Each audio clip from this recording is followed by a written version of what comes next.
Okay, we'd like to welcome everybody to our podcast this evening. This is episode 4, Dishonesty in Politics, and we're going to discuss 2 lies and a truth. Um, Today in politics, we're very familiar with politicians not telling the whole truth. Actually, we most of the time know whatever they say. We can probably go back, fact check it, and find out that it probably wasn't the whole truth.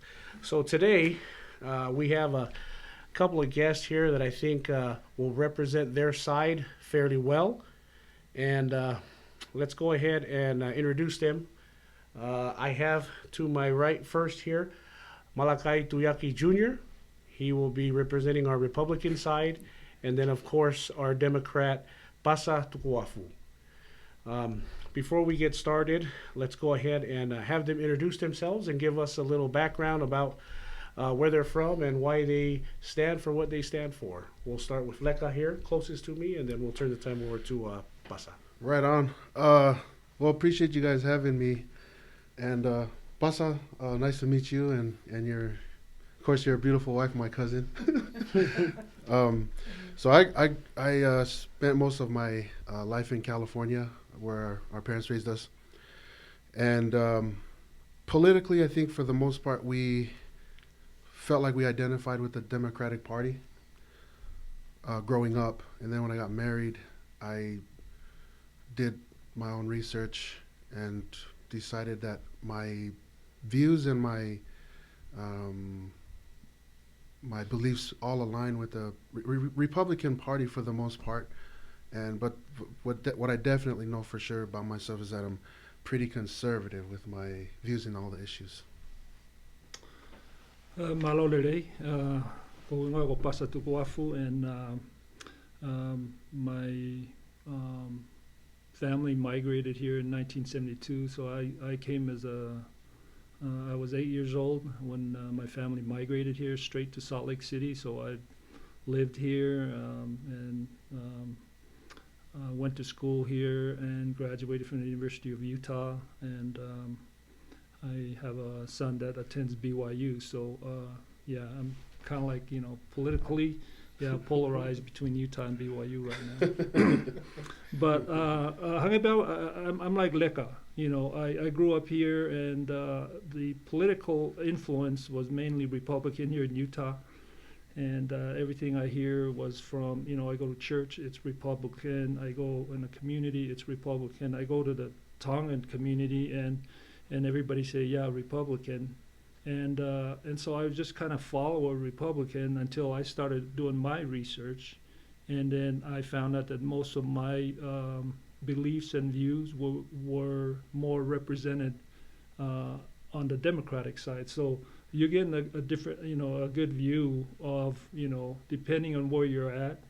But you have to do the research. But if you're just a follower, because Utah is well known for affinity or crime of affinity, because everybody follows, the mass rather than doing their own study. And if you do your own study, then you'll come to your own conclusion as to where you stand. And that's where I'm at. I found out that I'm more aligned with the Democratic Party, mainly because I decided not to follow the mass and do my own study. Thank you, Leka and Pasa. I've known both of these gentlemen for a long time. If I say anything that offends either of them, it's okay. I'm related. Both of their wives are my cousins. Right. So I get a hard pass with anything that happens tonight. Your sister to keep us straight. So anyway, it's important that we understand that our audience is the Polynesian audience. And we are, again, totally educating, informing, trying to inspire through politics. So what we discuss, again, is important to us and important to our communities. So I'm glad that, again, that Leka and Pasa are here with us tonight. Before we jump in to our discussion, what we decided to, again, the title of this episode is Dishonesty in Politics, 2 Lies and a Truth. Before we get started, I'd like to ask both of you this question, and we'll start with Pasa this time. In your opinion, why Why is dishonesty accepted in politics? Uh, I don't think it's accepted, but I think people just kind of feel, hey, it's okay. I think there's the politician or they they kind of mastered the art of persuasion, and sometimes persuasion is misleading or misinformed, and so they just speak from that because just because the way United States, the democratic government is formed, and how we run. But I think we need to kind of maybe Sunia push back a little bit on that, um, because if we talk about the social issues, then there's a lot of there's things get heated and people get excited about those. But I think if you push it back to why, where, when, how all of this comes through, why the fervor in politics right now. I think if we can move it that, and I could help lead the discussion there before we come back to the truth and the lies that Sure, please do. that participate. I mean that's prevalent right now in our community, and so what we have to, what I need, when I, and so this is the education part, okay? When we as a community look at this, okay, we have a lot of the stuff we want to talk tonight is what I call the more secondary issues, they're social issues. But what is the prime issue that drives all of those social issues? That everybody's are so day to day, have a lot of emotions that are attached to those, and I think the fundamental issue that we need to talk about is what's driving those issues, and it comes from these two things. On the Republican side, they favor big business, they favor big corporation, banks, any industry that has money on a scale that's big, considered big. That's the Republican side, right? The wealthy, the 5% that holds the wealth, and then on the Democratic side, it's the middle class, medium to small business, and based on those two, those are the one that funds and donate a lot of the money to these social cause that we're going to talk about. So when you really look at it,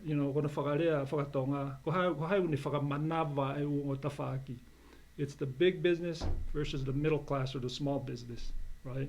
And so the big business is more favorable to Republican, because the Republican, they have a tendency to loosen the regulation for how money flows, and sometimes it develops greed and a lot of things, and look at 2008. That's how we got into that problem.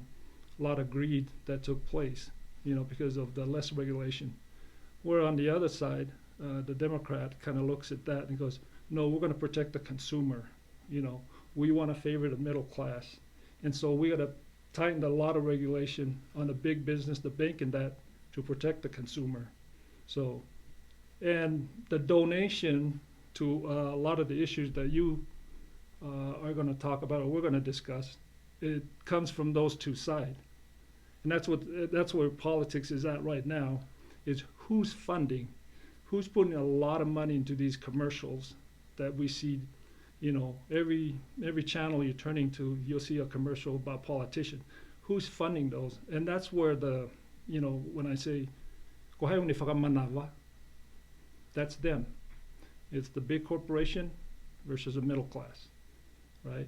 And so once we understand that, then now we can talk, okay, the secondary issue that we're going to talk and discuss about is, that to me is something Sure. on a lower level than understanding the big picture. But No, thank you. That's definitely a good place to start. Leka, big business Republicans, middle American Democrats.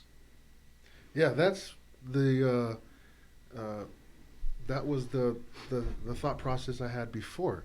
So that's the reason why I felt like I was Democrat, is we were we identified with the middle class and even the lower class in terms of our social status. And so for me, it was like, if there are politicians out there representing us, that's who I'm going to stand behind. And what I discovered was that's not the case. The fact that there's social there's class warfare is is the the way that they tried to portray the discussion. But the way that the wealth works, or the way that they've been trying to portray wealth, is, on the one hand, they're trying to say that wealth is a zero sum game, meaning that in order for one person to get wealthy, another one has to be poor or have their wealth taken from them. But the way that wealth works and the way that it functions, and the reason why I believe more of conservative values, is because wealth is grown by the value of our service to one another as a community, society. So I don't believe that it's big business. Now, not to say that there's no corruption in big business, because there is. And the way that's the reason and the purpose for regulations, is to make sure that people are not trying to take advantage of their, because once you have money, there's very little that you cannot do. So there is corruption, and even I think back about the book that was written by William Mariner about ancient Tonga, and the first time that Fina Ukalala happened upon those chests full of gold that they had in those ships, and he was talking to Mariner about that. He's like, "What were those?" And Mariner explained to him about money. Mariner had a difficult time explaining to him how money works. He said, "Well, for example, if a guy has a pig farm and he wants some yams, but the guy who's selling yams doesn't need pigs, then he can give him something that he can hold on to represent currency, so that he can exchange it with somebody else." And then Finau's response was, "Well, then there's a possibility for people to actually get greedy, because if you can store something that won't go bad, then you're going to hold on to that and make yourself wealthy." So I do believe that, yeah, there is corruption in wealth, and I do believe what Fina Unkalala said, but I also believe that wealth is created and grown, not something that exchanges from one hand to another. We can make more wealth, and so it comes down, in my opinion, to the way that the policies that are passed are set up. So there are policies that are good for big business and corrupt people, and I'm not for that. And there are policies that are bad for small businesses and people in the lower class, and I'm not for that either. What I am for is uh, uh, the freedom given to the people, and the government doing their job of just being able to police the society, so that it gives everybody an opportunity to do whatever they want to do. There's obviously going to be corruption, but I think the way that we're going to try to control the corruption is by having the people pick who they believe should be in power to create the laws that we live by here as a society. And that's why I think that this is the most perfect, not an absolute perfect, but the most perfect form of government, where we give it to the people to have people represent them in government, so that we don't have too much corruption, if that makes sense. Suni, if I may just kind of Go ahead. add to that, on because we're talking about class system now, like in Tonga, I go back to Tonga, I'm a commoner, right? And then we have the chiefs and the nobles and the royal class system in Tonga. So we have that kind of like that caste system, right? But when we're coming here to U.S., what is the class system? The class system is all based on upper class, middle class, lower class, right? And the way you get through, if you want to move up in life, you go have an education, or you just inherit some wealth, or you work for wealth, like Reka was talking about. And so that's how you move up. You move up in a class system in America based on wealth, on what you have, and the education that you have. So in Tonga, even though I'm a commoner, when I go back, I can work so hard and do so many great and wonderful things. I will never move up through the social class, the chief, the nobles, or the royal family, because I was born into a system where that's where I'm at. I'm going to hit that limit of what I'm going to make there. But the Tonga, our system in Tonga is like you're a subject, right? you're a servant to the chief and the nobles and the royal family. So you're already born to serve somebody. For here in the U.S., we are born free to, you know, uh, what you want to do with your life. That's up to you, you know. So, but come here from Tonga and then you're being introduced to a different class system, that social class that is based on wealth and education, right? Because that's abundant here. Yeah. And so if we were to take it right now, like, the Republican President Trump, when he came into office, he loosened all the laws that Obama did to protect the consumer, and he loosened up the banks, the bank rules, all these laws that kind of Obama put in place to protect the consumer. That's so. President Trump came in and he loosened that, and it favored the rich and the wealthy, right? And so the middle class and the upper class are kind of separating.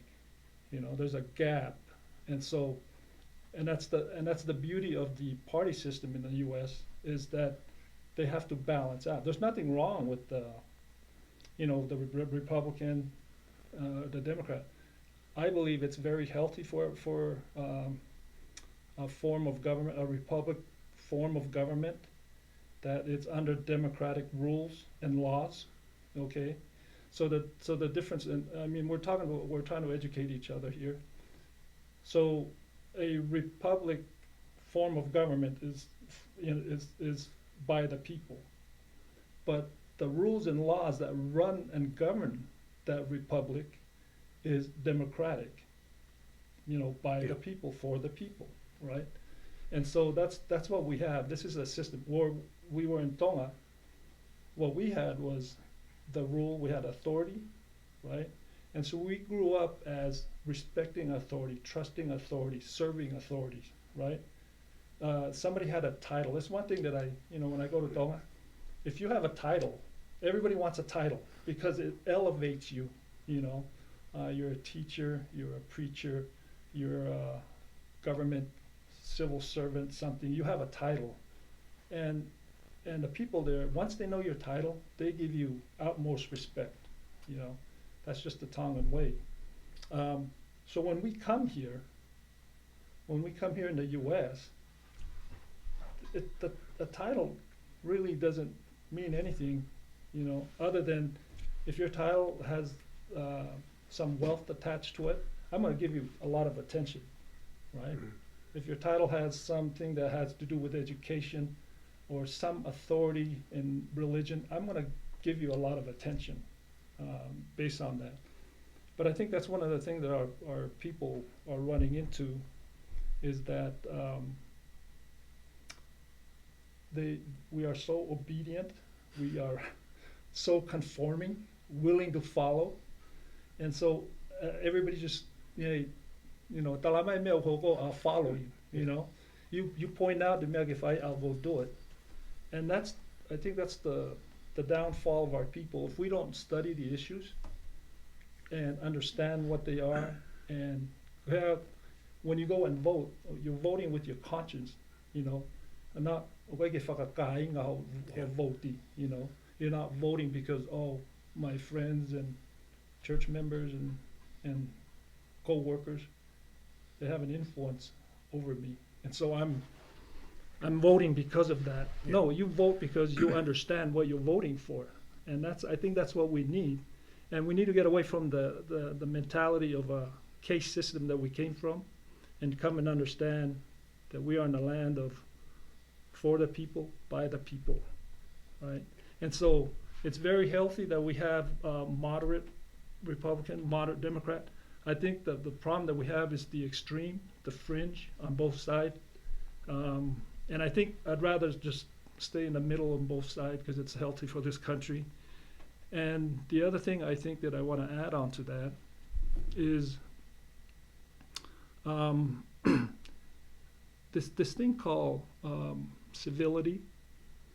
On a democratic system, the only way that it functions and move forward and long lasting if it's treated in a way with civility or civilized or civilization, you know, the minute we go into outside of that, and I think some of that are taking place right now as we see in the political arena.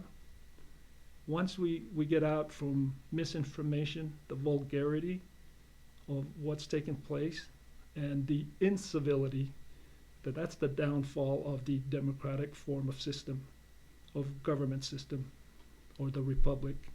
So I think that a civil discourse with understanding within truth and reason, and that's how, I mean, this country has been at it for 200 years, right?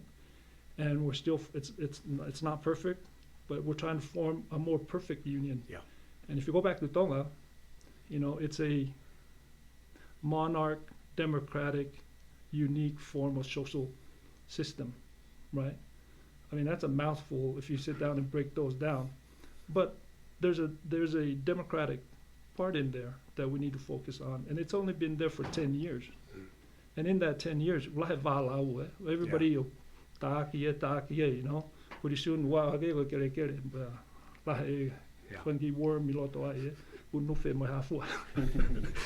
but we need to bury those and stay in the civility. Then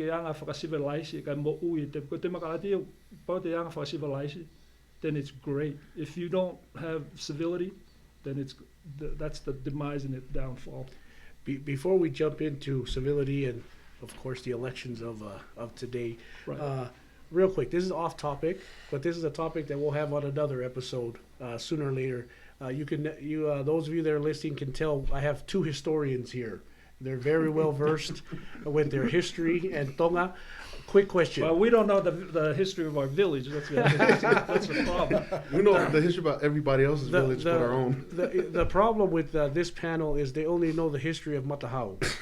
So, that again, that's another episode. Real quick, the system that they have in Tonga now, the king doesn't do much, supposedly. It's run by the parliament. Will it work? Yes or no? Yes. No, it still needs work. Still Okay. needs work. All right. And like I said, put us down with these two for that subject, the Tongan history, Right. when we bring that up. But let's jump back into to our episode again, being dishonesty in politics, because Right. we know it is. We touch base kind of. I like how Pasa was able to bring us to why we are here. He talked a little bit about the Republicans, the Democrats. We even talked a little bit about the caste system where we're from, and how it's a little bit different here, and how important it is for us to be involved. Right. So, again, I'm going to give each of them a time to present. Again, two lies and a truth. So I want to turn the time over to them. I gave them some topics before today, and they have been able to come up with not necessarily a lie, but maybe a misconception about a couple of topics that I had assigned to them. I want to hear what the misconception is, where it's from, and again, what is the truth? Keep in mind, listeners, that we all know that the truth is in the eye of the beholder. So again, this podcast is to inform, educate, and inspire. Right. So let's go ahead and we'll start with Leka this time, and then we'll go over to Pasa. The first topic that I had given them to again give me a misconception or a lie, and then tell me their truth. First is COVID-19 or the coronavirus. This, other than the elections, this is the hottest topic out there. Here in the state of Utah, we had 1,200 plus die just yesterday.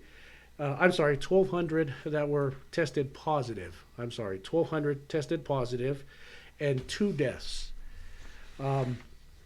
I did want to mention that we have someone that's very close to us here at the podcast. She actually was someone that we were talking with to bring onto the show as well.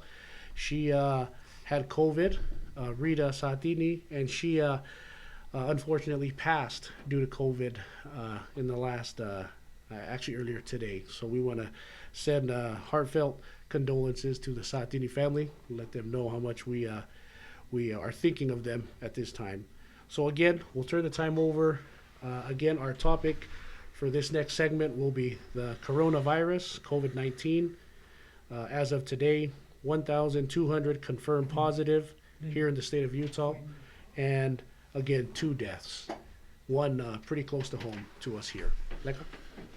Yeah, well, first of all, I just want to say about Margarita, besides her family, who I imagine are going through a really difficult time right now, there are a lot of people who she seemed to have been a champion for, speaking on a lot of the liberal views. You know, she was a great, great girl, and she never allowed her political stances to disrupt the way that she was with her own family and even with us who were not related to her.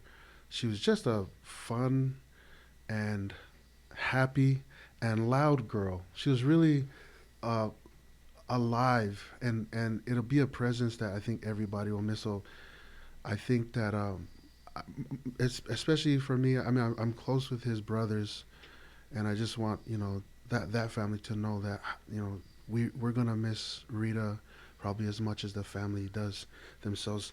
That being said, I did a lot of research for myself about coronavirus, COVID-19, and what the CDC had to say, because the CDC has kind of been the standard for everybody. Everybody non feel like that's a nonpartisan source of information, but you come to learn that a lot of interesting things to me that I think get hidden politically in order to continue to push the narrative that the deaths kind of fall on Donald Trump. The truth is, in my opinion, okay, um, there have been several pandemics, not any of the other pandemics anywhere near what this one was, and none of them were handled the same way either. But I feel like no matter who is or was in office when any of these pandemics hit, they were going to do what they were going to do. In some of the decisions that our current administration made, they affected us one way, and then if it were a different administration, it might have affected us completely different. And I don't, want to really get into the way that it was handled in the past, like with the H1N1 flu or the swine flu in two different administrations in those cases. But with COVID-19, I went back and looked into the CDC and found some interesting things, like, for example, the fact that when it was introduced to us, it was introduced as the the novel coronavirus, which in layman's terms means a brand new virus. We don't know anything about it. We did know a lot about it, but it was not brand new. So it's related to a lot of different coronaviruses that have come in the past, including SARS, that we all know affected the Chinese people the most. But this one was just, more than anything, a lot more, uh, what is it called? Um, when you can get it easily. Yeah, accessible. Like, No, or it's a lot more uh, Contagious. contagious. Yeah. It's a lot more contagious than the other ones were. That's on the one hand, and then on the other hand, the one thing that was trying to be pushed in the media was how deadly it was. The survival rate, according to the CDC, is still 99.95%. It might change on the .00 part, but for the most part, you can survive the coronavirus on a huge level, to a level that I believe is difficult to justify the continuation of the politicization of this virus. It's bad in that it's contagious. Yeah, there are people like we just discussed have fallen victim to it, but I feel that if we were able to get politics completely out, then we would be able to figure out how to handle this once and for all, like on a medical level, and let the doctors and everybody who is out there in the field of medicine, try to help the people survive this, because it's contagious. People can still survive. They even talk about how in the CDC it says that people who are asymptomatic either are immune to it or had it and they don't show any signs. So it's really like probably the numbers are probably higher than what they're saying. The other thing that the CDC says is it's not a definitive testing process that we have. So you could test positive for coronavirus and not have not have COVID. It's possible for you to have had coronavirus of the past, like SARS or something like that. So for me, the only difference between this disease and the ones in the past is this one was more politicized than any other one.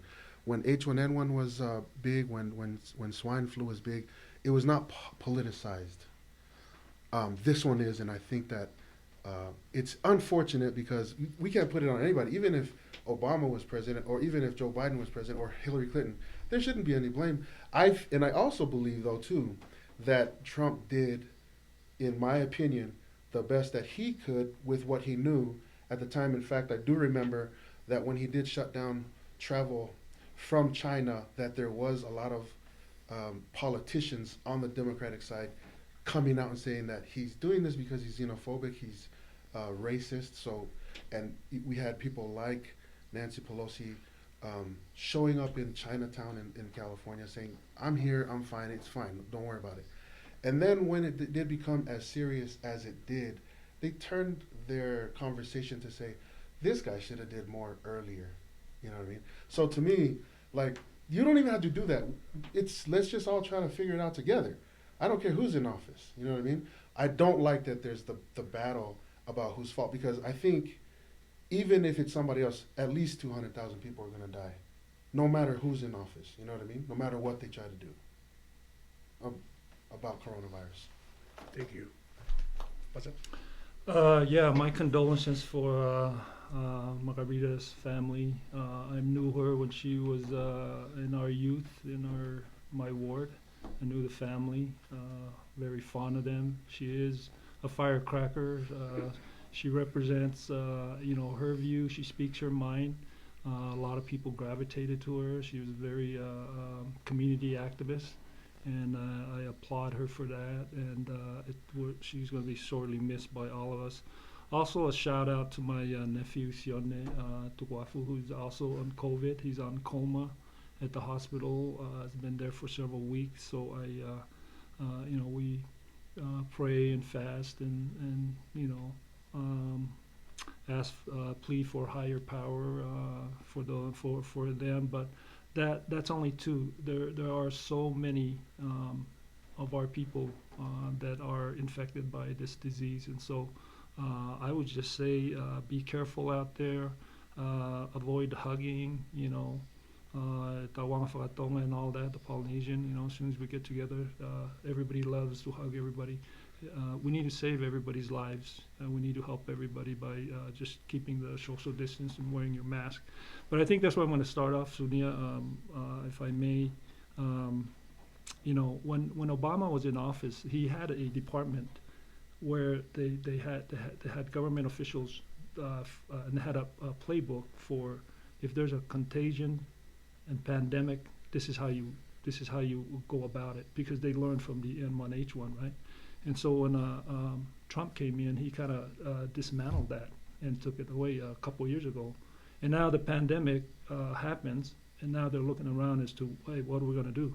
And so they have to kind of go back to scratch and start over. I think the miscommunication that's out there is that even the most recent one by the chief of staff for President Trump was that just a couple days ago he said that we can't control the pandemic. No, we can control the pandemic. Wear a mask, make it mandatory, mandate it. Make it nationwide. I mean, look at what New Zealand is doing. I mean, they're the poster child model for the world of how to control this thing. It's very simple. Wear a mask, wash your hands, and keep your distance.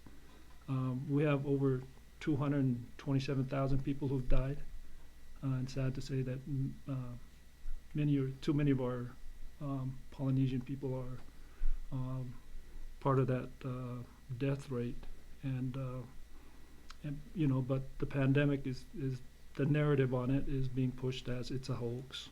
It's not real. Um, don't believe the scientists. No, I believe the scientists. Um, and the thing, the other thing that's spreading out there is that if we do this herd immunity, everybody get it, and then everybody will adjust. That we don't know. The problem is if you have this disease, you're going to be scarred for life. Some of you are going to be scarred for life. You're going to have respiratory problem with your lungs because it takes away it destroys the alveoli sac where it exchanges the blood and the oxygen in the lung. And if some of you are scarred from that,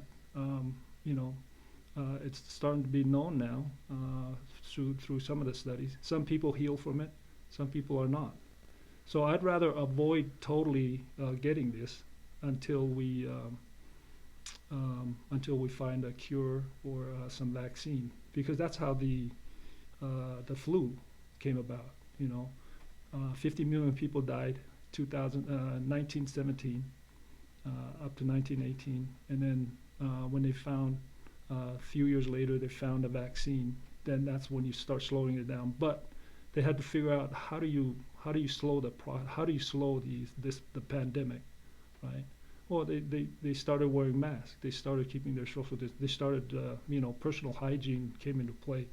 And so we're just replaying the same book that they did back then, but we're doing it more in a technical way. Yes, it's been taken out of context as it's more politicized, but and that's the time, people are polarized. Okay, who do we believe? What do we believe? If there's a time for you to start, using those gray matters, it's right now. You have to figure out what is right, what is good for you. You got to do your study, right? Because there's so many so much information that you can't figure out which one is right and which is wrong. But if you start looking at it, what is good for me, right? Do I take the risk and have this? Do I take the risk of not washing my hand, not wearing my mask? Because wearing a mask is basically you're telling somebody, hey, I care about you. Some people don't want to wear masks because they're offended that, this macho and I'm my immune system is so good that I can overcome everything. It's not about that. It's about you caring about someone else, and also about who you are and your life, and you don't want to be scarred. Okay. Thank you. Real quick, yes or no answer, and explanation if you'd like to. Is it too early to go back to normal? We'll start with Basa first. I mean, that's a vague question. From here on out, we're creating a new normal. We're not going back to the normal that we accustomed to. Everything from here on out is a new normal. So we're on a path of creating what is new and what is normal for the future of who we are and what this country is about.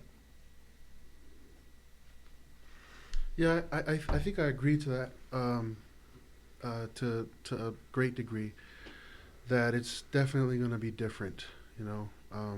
As it is right now, I think the way that people behave, a lot of their behavior is kind of driven by their political views. You could tell people who are Trump supporters because they don't wear masks. But people that wear masks are not all necessarily Democrat or Joe Biden supporters. What I do is I do wear a mask around people because I don't know how they feel about it. So I think that it is, chivalry, I guess, to some level, that it's almost like pushing your view. If it's for me, if I come to somebody and they're wearing a mask, they'd rather that I would wear a mask, I'll wear a mask. It's fine. Because I don't want to push the way that I feel on them. So I think, there is going to be a new normal until, things. I do believe that we can get back eventually. I don't think it'll be, all of a sudden. Hopefully, beyond November, when that, at the very least, the political side of it drops out, that we can kind of pick up the pace on trying to figure out how to get this to where we can, it's sustainable to live our life the way we used to. So I do believe that we will get there. I don't think that it'll be all of a sudden. Well, there's a there's a Tongan proverb that says Talakeiola. Kapa is an island in Davao, right? And so basically what it means is give out warning before it occurs, right? So COVID-19 is if you listen to the scientists, if you listen to the people who understand pandemic, and don't listen to the politician, because politician you'll hear everybody say it, right? I'm only saying this because you're here. Politicians are notorious for, I'll tell you what you want to hear, right? Well, in our in what we have here is, I think this is a scientific matter, not a political matter. And so if we listen to our doctors, we listen to the scientists, we listen to the expert in the area of biology, then that's who we need to follow on this. And if politician supports that, then all the more power, more people are going to be saved. But if politicians kind of sway away from that and think, oh no, it's just political, I need to get my follower to follow me rather than doing what's right, then that's where we're going to have a lot of problems. Okay. Moving on to our next subject, I think we've touched COVID-19. We're moving on to our next subject, which is again, our audience is our Polynesian people, so we wanted to bring subjects that are relevant to us. Right. The elections is obviously something we'll wrap up with. That's very relevant to us. COVID-19 is a big deal right now in all of our lives, if you'd like it to be or not. Another subject that is very close to the Polynesian people is the subject of immigration. Immigration at the last debate, there was a lot of things said about immigration. The Trump administration hasn't really touched much of immigration since July, when the Supreme Court took away what President Bush wanted to do. And he was able to put a couple of memos back in there and change a couple of things. Right. But DACA does stand. It was reinstated. And again, Biden made a comment at the last debate where he said he actually criticized President Trump on the separating of children and their parents. Right. And he actually said when they separate the children from their parents, they actually put the children in cages. Right. President Trump's response was that they were just separated by chain link fence, and they were only separated from non-family members for their safety. Again, Biden came back, criticized the administration again for their policies, and Trump came back and said the policies that they're following now was not his administration, but the previous administration. So with that being said, let's go ahead and talk about immigration a little bit. We'll start with Pasa, then we'll go back to Leka. But again, we're discussing immigration. Right. This is a hot topic in our community, right? Yeah, because it's relevant in our life, and we know people that's impacted by these issues. And so, let's talk about the immigration. Basically some of the narrative that's being put out there. That immigrants have low IQ.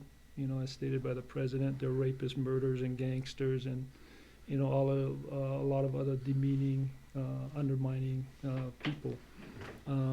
But from what I know, because I worked at a courthouse for 16 years, and I deal with a lot of cases and people who are immigrants.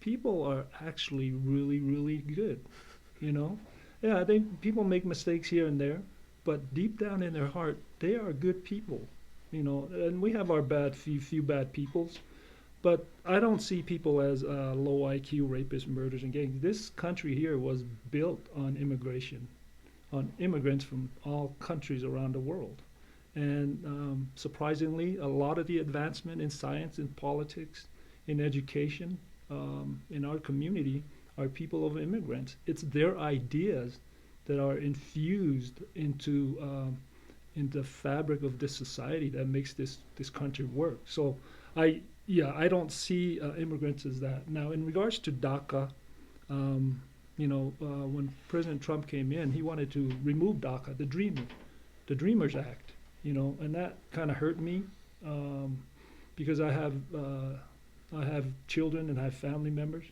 who are impacted by that policy. When both parents have passed away, they were raised here when they were young, and the threat that they were going to be returned back to their country where their parents came from, and yet they were model citizens, not model citizens, they were model students. They accomplished many things. They served their church mission. They go and come back. They abide by the rule, conform to the rules of law. The only thing they didn't have was they did not have a piece of paper that said that they're legally here because their parents brought them here and both parents passed away. And now they're in fear because now they have to go back to New Zealand or Tonga or Australia where they came from. But if you send them back, who are you sending that to? I mean, and then if you look at their ability and what they're capable of, they are, you infuse them into the fabric of this society moves forward because of the knowledge that they have, the experience that they have, their resilience to overcome a lot of their challenge, losing parents and learning how to survive on their own. I mean, to me, that is tremendous, tremendous power that they could add to the future of this country and their life experience. Now, the separation of children, Trump used that, because he wanted to take a hardcore stance, right, and really enact the law that was that would deter people from coming here. And part of that policy was if they removed the kids from the parents, then they would, the idea was that if they would do that and send everybody back and put, people back on the other side of the border, that people would not want to come here. Well, it kind of, the reaction on that was the opposite, right? Well, if the United States government wants to take my child, they're better off taking care of my child than me in my poor, impoverished situation. So, the reverse psychology kind of came into play on that. So it's best not to find a policy that could balance. But Sonia, the most troubling thing here, if you were a child and you grew up and you didn't have a parent, imagine the scar and scar that you're going to feel for the rest of your life. And if you go up and grow up and have a family, that scar will always be with you. Where are my parents? Who raised me? Was I a project of the government? Why did this happen? I mean, so there's going to be a generation that's going to share that pain and that message, which was unnecessary. I think if they just kind of implement the law that was already in place, the immigration law, it would have been fine. Allow people to come back. Allow people to go through the system. People don't have low IQ. People are smart. They know how to survive, And anyway, but those are my thoughts on that. Thank you, Pasa. Becca, immigration?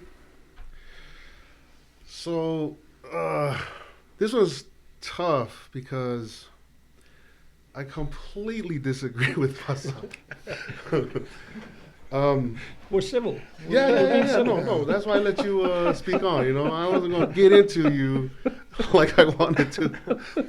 But so if we could listen to the entire way that Donald Trump spoke about the people coming in illegally, we can understand a few things. Okay, number one, the people that he referred to as low IQ murderers, rapists, were actually murderers and rapists, people that came in with the intention of killing, and they actually did when they come here. He actually spoke on the people that do come here with the intention of finding refugee here, refuge. They came here for to try to find a life. But then his dilemma then becomes, how do we separate the two?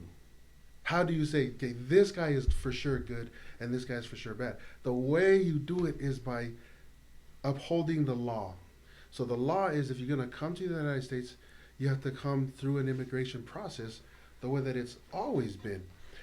The fact that he separated women and children, or children from their parents, is part of the law.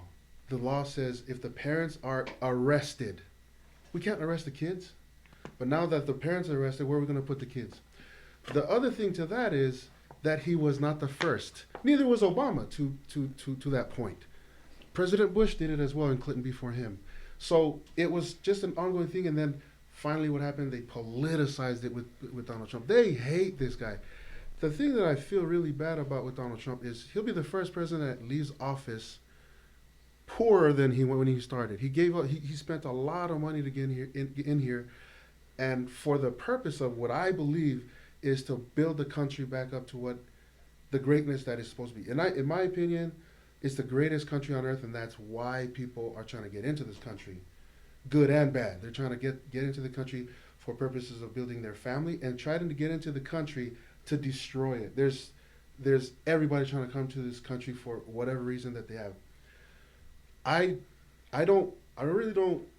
So for myself, I'm an immigrant. I'm still a Tongan citizen. I'm still working on becoming a citizen of the United States. So for me, it's a little bit more personal than most, because if you're speaking like this from a position of a citizen, it's understandable. But for me, it's like this. So the Polynesians that have come over, there isn't one that came over here illegally. You have to have some kind of a pass to get here. So we don't really, in that sense, really kind of match up with the way that these other immigrants have come in illegally from the southern border, right? So the southern border people come. That's who DACA is for. For us, we came legally. We just ended up forgetting or not doing the rest of the work, which is to make yourself legal here. We come here on whatever kind of visa it is that we get here, but we cannot come here. Polynesians cannot come here illegally.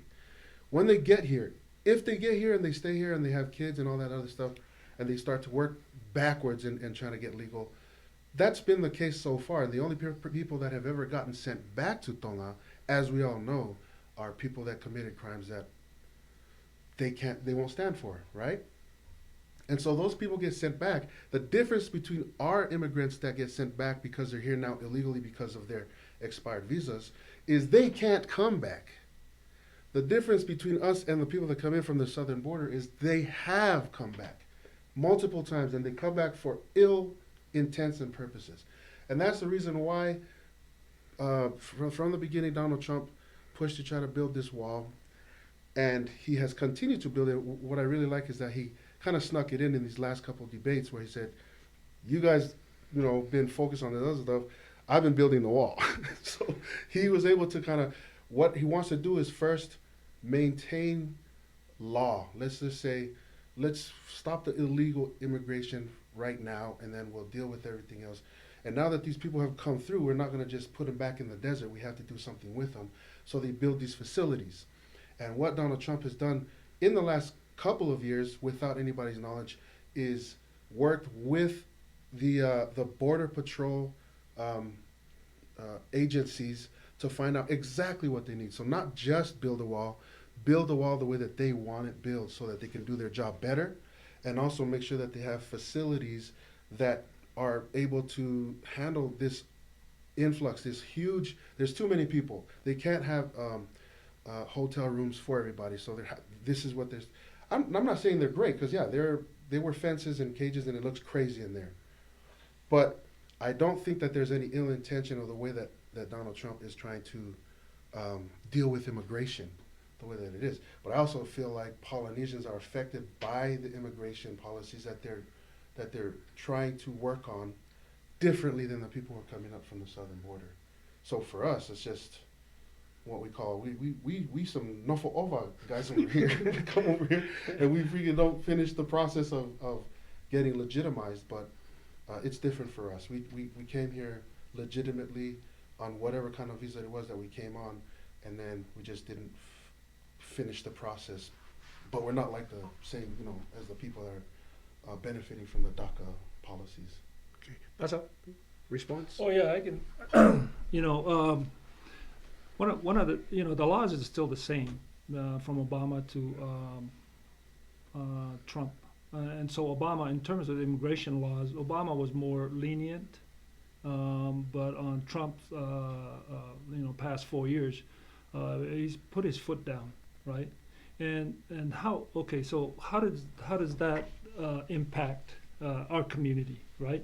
So one of the things that's happening in immigration court is there's a lot more deportation now than before, right? And so people are being sent back. People are being turned back even when they're flying in, coming into international airport, mainly in California and San Francisco, Hawaii. A lot of Polynesian are being turned back and go back to their where they came from. But those people who are deported from here, one of the problems that's happening is when you have a lot of mental health, a lot of people are being deported back, and they're not getting the services because those impoverished countries that they come from, they don't have the resource nor the services to provide treatment and therapy. And so basically we're sending them back, and they're causing a lot more problem in those countries where they came from. And so under Obama, people were there's a lot more resource here to treat them and be more lenient and provide those services here, because with an understanding that if you go back where they come from, they don't have those, and especially with from the Pacific Islander, and especially with mental health, and that's what's relevant to me. On the law is still the same. It's how you enact and how you enforce it, and so one is more lenient. One is more firm in making sure that nobody comes in, and the people who are here, this administration is ready to ship them out with all the issues that people that they have, and yet under Obama's administration, let's work with people. I mean, they're people. They're just not a number, or they're not a commodity. They're people. They're human life that we value. That's one of the values that this country holds, is our individual right, and people have a right to life and liberty. Thank you, Pasa. Those that we're sending back with those mental health issues, is that America's problem? Yes or no? I think it's a global problem. I don't think it's an individual country's problem.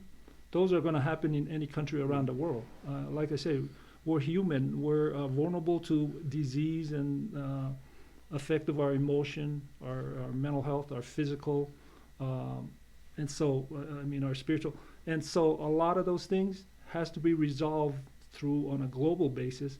But some countries have more resources than another, and I think those countries needs to help out and resolve the problem rather than pushing it back to another country that don't have the resource. They won't have It'll reciprocate and it'll come back.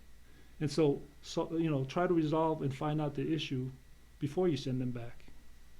Becca, America's problem? No, which sounds kind of heartless, If they come here with issues, I believe that they should have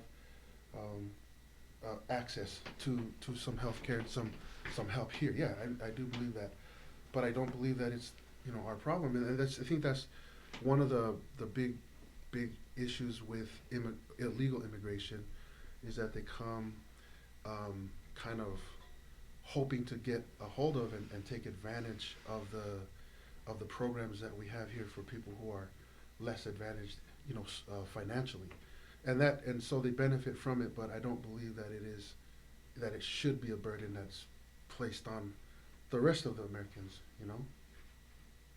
No, thank you. We have due to time, we're going to talk about that last subject that we have for everybody, which is healthcare. We kind of led into it a little bit. Oh, yeah. Again, with the Polynesian people, the issues are, again, immigration's a big issue, and also healthcare. And I wanted to get your stance and what you believe healthcare is. Again, on the Republican side, we have LECA, and they have a totally different take on healthcare that the Democrats do. Let's start with LECA. Oh yeah, so I guess I don't really have super duper strong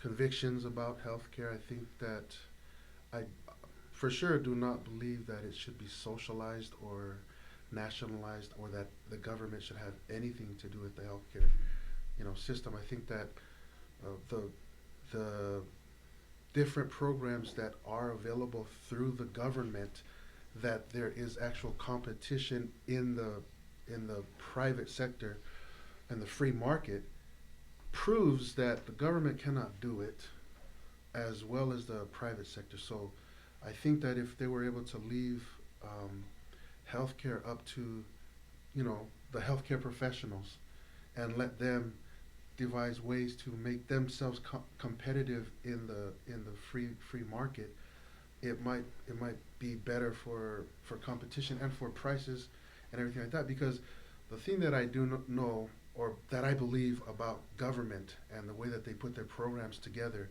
is I believe that they, for every program that they put together, like the U.S. Postal Service, right? Comparing that to FedEx or UPS or whoever other companies out there that do that same type of program, the United States Postal Service is losing money. So then there's the same thing with, opposed to the way that FedEx and UPS are, who are extremely profitable. And then you look at things like, what is it called? Social Security, right? Which was the idea of, we're going to pull money off of you guys. This is from, I don't know, the 30s or whatever, the 40s. We're going to pull money from each of you guys' paychecks, and then we're going to pay you guys a retirement check when you guys are of retirement age. And as you know, the retirement age has gone from 58 to 67 now, because people started to live longer. So there was this change of attitude. But the other thing is, all the money that was put into the government as some kind of a savings account never was used wisely, because they never grew the money. Like, all the money that went in there, they never used it in the stock. They never used it to benefit the American people. Who knows how they used it? But my belief has always been, for every program that they put together, probably 60% of the funds in that program go to politicians and bureaucrats. So I don't believe that there should be a real push to centralize healthcare through the government. I would prefer that it be put into the free market, so that there's competition and we could kind of have it more, affordable that way, Most advanced country in the world have a healthcare system for all its citizens. United States makes it more competitive, and because healthcare is very expensive, it's only the wealthy is going to get, and those who can have access. So there are going to be a great portion of society won't have healthcare. And I know a lot of Tongans right now are going to die. And it's sad to see when a doctor makes a decision on one of the cases. It says, we can't treat you because you don't have insurance. And diabetes and all that, you got less than a month, right? But the question is, should he have health care? Should the government provide something that's reasonable that they could afford? So they can at least have some type of services, some healthcare services, some preventative program, be involved in that, and those type of things. We have a lot of in our community that's prevalent. It's the heart disease, and the kidney, with diabetes, and so the cardiovascular disease. It's very, very prevalent, and many of our many in our community are suffering, and they don't have access to good treatment, good education, of preventative and things like that. And so, to me, as I'm looking, on a global on a global level, advanced countries have a form of health care for their citizen. In Tonga, because it's socialized, because it's, the government it's providing some services because they can't afford, um, you know, health care, and so the government provides that. In America, and what we have right now, I think, is, the idea that health care is a right. The citizen of America, each and every one of them, have a right to health care.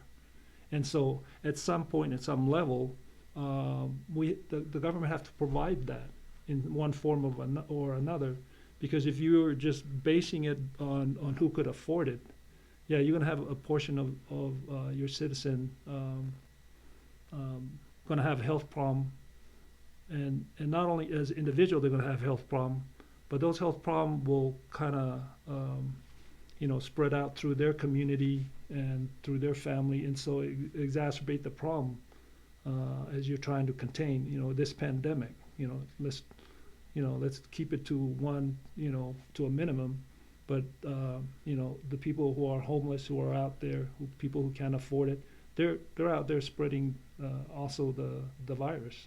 So how do you address those issues? What policy should be in place? Well, I think Obamacare is good. It's not the best, but it's a good baseline to start resolving some of those issues, that healthcare is a right for the citizen of this country. The most wealthiest country in the world, the value of this country is $200 trillion or more, probably. And we can't afford health care for its citizen. And yet, Tonga, who's very impoverished, can do that for its own citizen. That doesn't make sense, right? The wealth of this country and the health is dependent upon the health of this country, not only physically, financially, spiritually, all those levels. But it has to be addressed in a way that it's meaningful and reasonable for the country. Thank you, Pataleka. Did you want to respond to that? Yeah, I think Tonga is a really bad example of nationalized healthcare. No offense to you, Pasa. And Not to pay. I was born in that hospital that you're talking about. I was born in a chicken coop. Tohumololo. They just give you a Panadol. That's like, you're good. Go ahead. One Panadol, that's it, man. Yeah, I got yeah. cancer. One Panadol is good. Like, if you have like a hangatama, they're just like, okay, here's you go.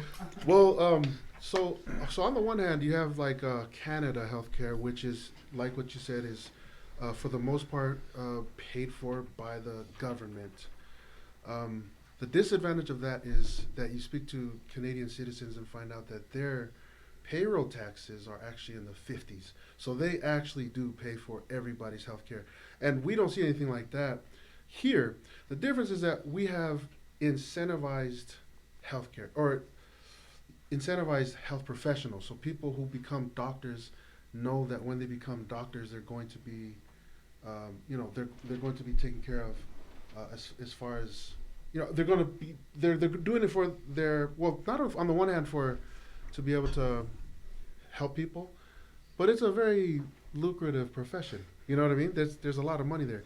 You take away that incentive, and it's difficult to stay in there for noble reasons of helping other people.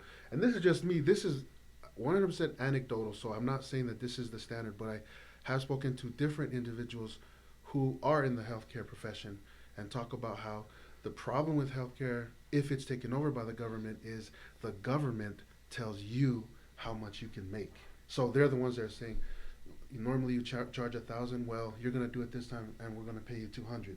And that's really the ratio. Like, that's literally the ratio of how people. So what people did during the time when Affordable Care Act first started, a lot of the people who started into the health profession actually dropped out. Again, anecdotal, this is not across the board, but I did meet a lot of people who said, nah, I didn't want to do that because I didn't know where it was going to go with that.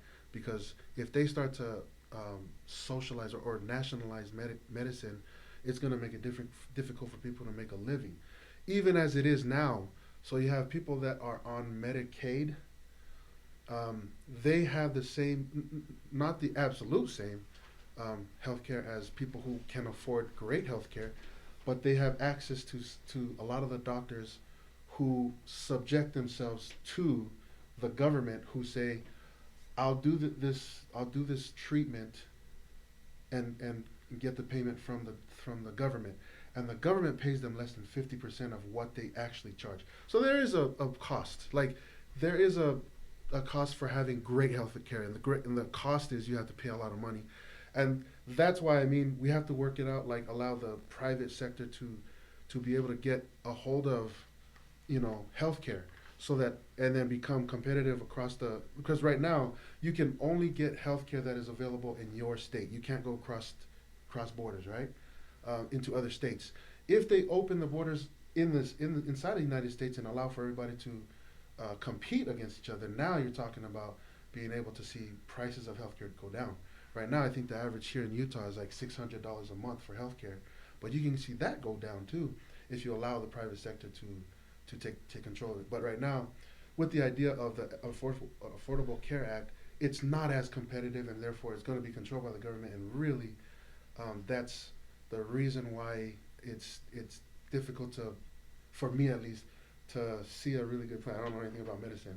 What I do know, I know, which is like what I said, discussing with people who are in the healthcare profession, and knowing about, reading up about the way that the healthcare works in Canada. Because to me, it was crazy. I've heard of people leaving our borders, going that way to get prescription medicine because it's way less expensive or free.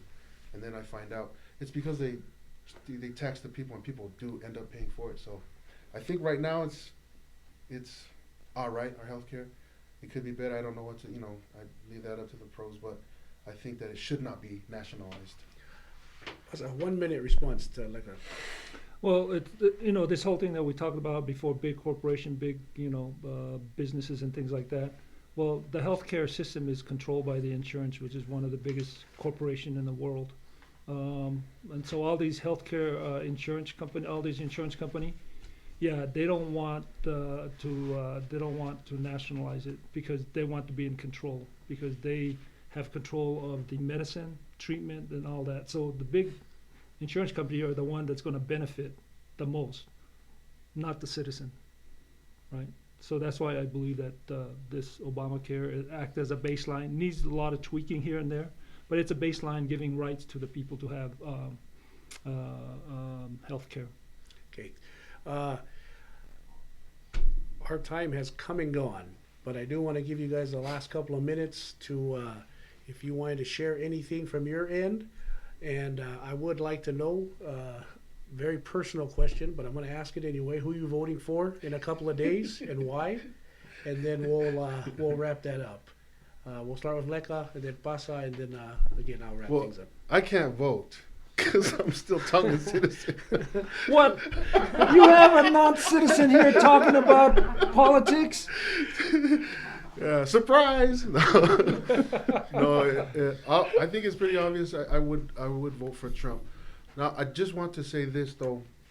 When I did in 2000, when Bush and Gore were running for president, that was when I decided that I'm going to look into the issues and how I feel about each of the issues. I decided because I liked Al Gore at the time. I thought he was sharp. I thought he was fast. I thought he was quick, and I thought he was going to win. And then when Bush won, I thought there can't be so many people following or believing in this other guy.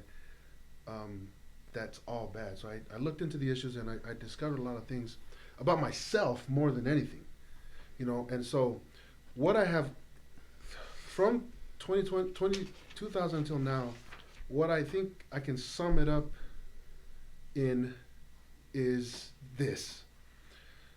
The way that this country was established, and the way that they put the Constitution together, which I believe was inspired by God, and if, from a religious standpoint, we know that he did inspire the forefathers to put together the Constitution as we now know it. So it is a document, in my opinion, that was inspired by God. The purpose, the main purpose for the way that the Constitution is set is two things. Number one, accountability. So your ability to uh, um, deal with the consequences of your own actions. That's number one. Number two, agency. Your freedom to choose how you want to live your life. And I think that even if those two principles were, uh, I think that I think generally speaking, all people believe that you should have accountability and there should be agency. So anything that gives more power to the government means it takes more power away from me. So the ability to be accountable and be free. And that's why I stand with having small government. And again, I go back to Basa's point that he makes very well, which is that, yes, there's a lot of corruption that comes with allowing people their agency, which is when they grow into this superpower, they do whatever they want. And that's pretty much been the case in the history of man, that as soon as they have power, they abuse it. It's almost even a good person like King David, who used to be a straight sent from God, became corrupted by power and money. So I do believe that, and I think that we should, as a community and as a society and as people of the United States, make sure that we're putting people in place to corral that and make sure that people who are rich and powerful are not the ones who are dictating what happens to us as individuals. And so I think that what I want to say is I don't believe Donald Trump is the right guy because I like him personally or for some, superficial reason. The reason why I believe in him as a president is because he has done things that I would believe that I would do if I was in his position, but I can't because the way that he got into power is he did have to have financial backing. You can be a good person, but if you don't have money to get you to that point, you're not going anywhere. You're going to be right here. You know what I mean? But he used his wealth to get him to a position where he can do something for it. And it's like what he said in the last debate against Biden. If you guys did a good job, I would not have run for president. And I believe that because his lifestyle was lavish and everybody wanted to be him before he ran for president. And then once he ran for president, he became the enemy of the state for everybody in Washington. Everybody hates him, including a lot of Republicans. That's exactly who I wanted. Somebody who, he doesn't sound polished. He doesn't sound round and well-rounded like Obama. I think Obama sounded really, really good. I think he was a great orator, a great speaker. This guy is rough around the edges, but that's not what is drawing me to him. And I guess that is in opposition to what Basa said earlier of there should be civility.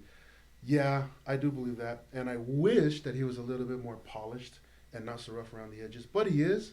And if that's what it means it takes for me to get somebody who's doing what he's doing, it's fine with me. It's okay. I'll forgive that. That's the stuff that I can forgive. What I can't forgive is people who spoke so smooth and then didn't do what they were going to say, in my opinion. So anyways, that's kind of the last thing I wanted to say. Thank you, Lega. Basa.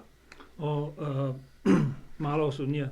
In Tonga, there's this thing called Talanoa Mama, right? Because back then they had a lantern, and so the lantern would only last so much depending on how much oil you have on there. And I think our oil is running out. And but Sonia, we me mate tau mama tau tano mama. So that's really good for us. Talanoa mama, which is good. And I would encourage leka ge alo resisita ge voti ke aunga ni for matala. For matala Maria, but we get lava voti. So you gotta go vote. Yeah, keep up the good work, Leka, because I think you could be a good leader in that. In all these views. Likewise, boss. It's been really good talking with you. Thank you really for bringing that out. To me, what I look for in a person first, and the candidates, right?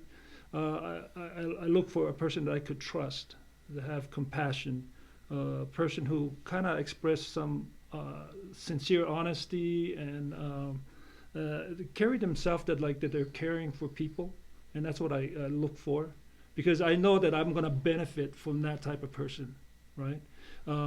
But if there's a person that has a history of mistreating and abusing women and things like that, has a problem with his business, corruption in business, not paying people, things like that, come across as narcissistic and things like that, that just kind of draws me away.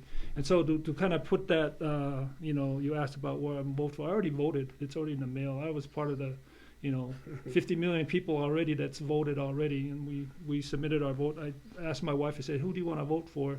Go ahead and vote your conscience and what you're understanding. So I don't know who she voted for. She just kind of marks her thing. But Imagino big caso.